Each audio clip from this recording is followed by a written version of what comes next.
Welcome to the dark side, bienvenue dans Holocron, votre chaîne consacrée exclusivement à l'univers Star Wars. Aujourd'hui dans Holocron, le tout premier épisode de Star Wars Versus. Ici le concept est très simple, je vais vous présenter les plus hauts faits de deux personnages et c'est à vous d'élire le vainqueur du duel dans les commentaires.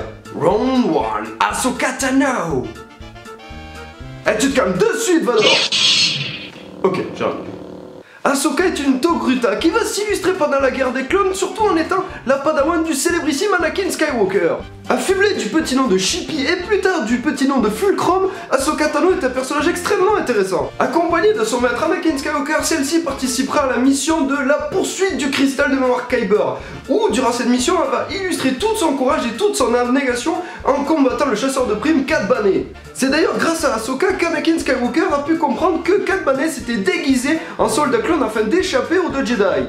Ahsoka Tano participera également à la deuxième bataille de Geonosis, où celle-ci fit preuve d'un sens de l'analyse et de l'observation extrêmement affûté en indiquant à son maître Skyman la présence de fortifications géonosiennes. En effet, durant cette bataille, Ahsoka risqua jusqu'à sa vie pour permettre la victoire de la République. En effet, utilisant le super tank séparatiste, celle-ci réussit à faire exploser la gigantesque fonderie de droïdes. En faisant exploser la fonderie de droïdes, celle-ci, en compagnie de Barry, se retrouve sous les décombres et arrive à bidouiller son communicateur afin d'envoyer un message à Skyman. Au final, quand t'es la padawan d'Anakin Skywalker, t'es un peu comme MacGyver, tu bricoles tout quoi. On retiendra également son combat face au ver géonosien, où là, elle refusera de tuer son ami Barriss et abaissera la température du vaisseau à un niveau critique.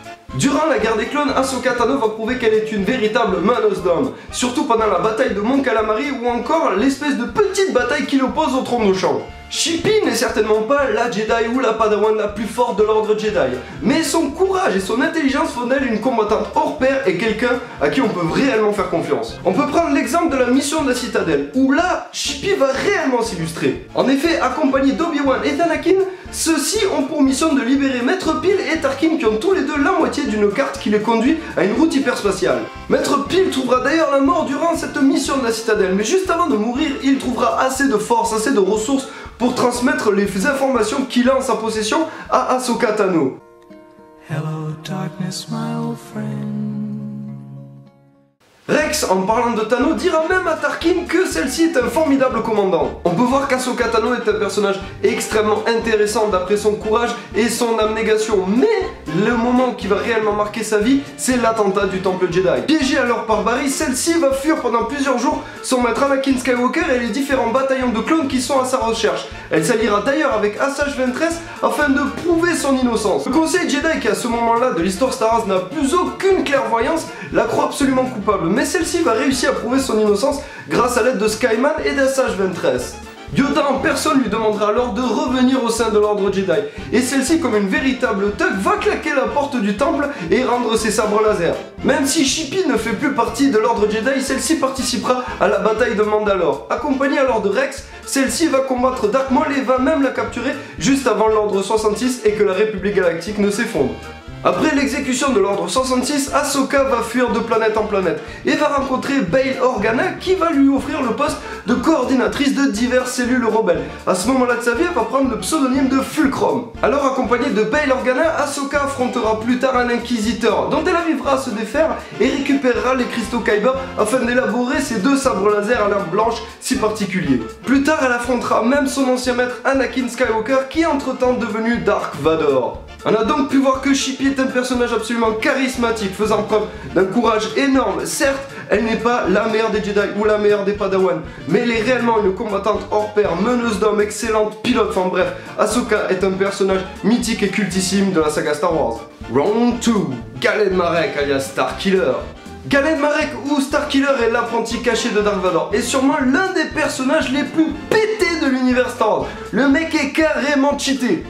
Ayant pour seul compagnon un holodroïde portant le nom de Proxy, Marek subit l'entraînement de Dark Vador. Un entraînement qui l'amènera plusieurs fois à la limite de la mort et qui fera de lui une véritable machine à tuer. Orphelin depuis que Vador a tué son père sur la planète Kashyyyk, celui-ci est entraîné dans le but d'anéantir l'empereur. Très vite, Vador enverra Galen Marek sur le chantier naval de Nar Shaddaa afin de défier le général Jedi Rahm Kota. Celui-ci prouvera alors sa capacité à utiliser le côté obscur de la Force et se défera extrêmement facilement du général Jedi. Il est accompagné dans toutes ses missions par une pilote impériale, j'ai bien nommé Juno Eclipse, qui pilote le Rogue Shadow. D'ailleurs, Marek éprouvera des sentiments pour la pilote impériale. Envoyé sur Felucia par Vador, Galen va avoir à combattre l'ancien maître Jedi Shaak-Ti. Shaak-Ti va alors opposer à Galen Marek un combat absolument dantesque. Galen Marek arrivera néanmoins à triompher de l'ancien maître Jedi au moment où celle-ci se jette dans le Sarlacc.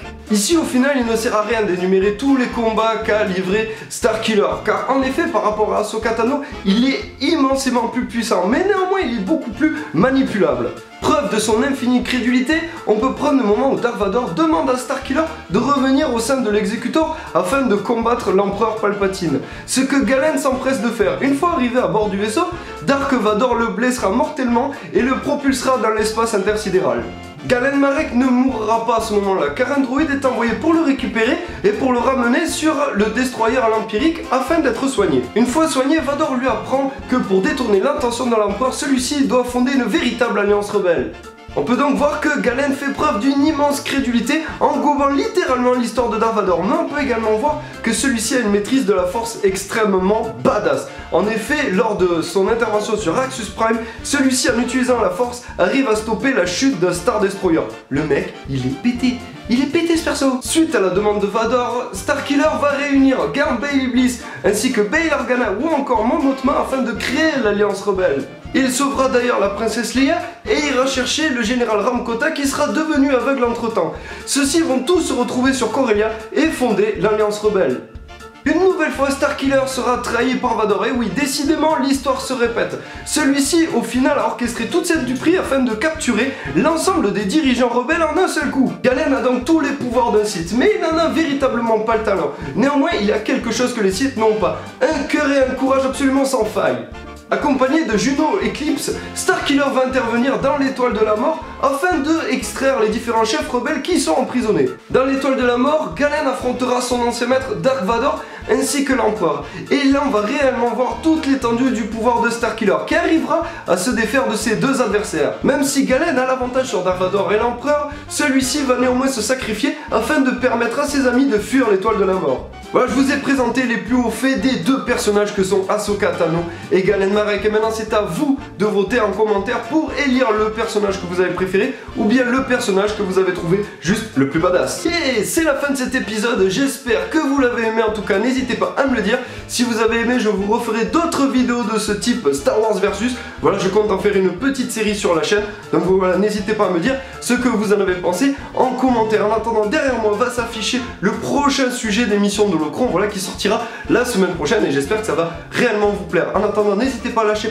un max de likes, de partages et de commentaires. N'hésitez pas à vous abonner à la chaîne et à aller voir en description, il y a plein de trucs super comme la force c'est bien, le côté obscur c'est mieux. Voilà, c'est Nico qui gère ça, c'est plus qu'une page Facebook, c'est le journal intime d'un fan de Star Wars. Franchement, allez-y, c'est génial. Également en description les liens pour la chaîne Toll Star Wars to Me, voilà, qui est un autre youtubeur Star Wars. Si vous voulez avoir des news, ça peut être pas mal, franchement, allez-y, jetez-y un oeil, ça peut être super cool. Voilà, et je vous dis à très vite les amis et que la force soit avec vous.